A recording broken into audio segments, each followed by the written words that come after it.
Hello friends, మా పిల్లలకి bore కొడుతుందంట. అయితే వాళ్ళకి ఒక చిన్న కాంపిటీషన్ పెడదామని 4 పీసెస్ చేసిన.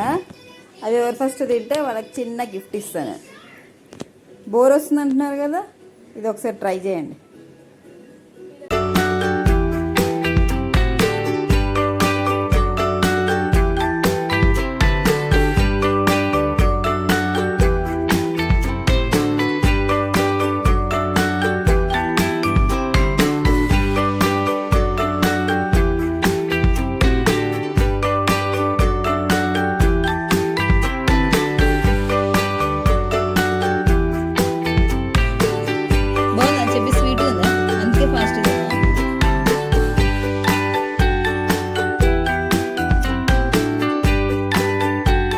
చెప్పి విన్ సోను ఓడిపోయింది.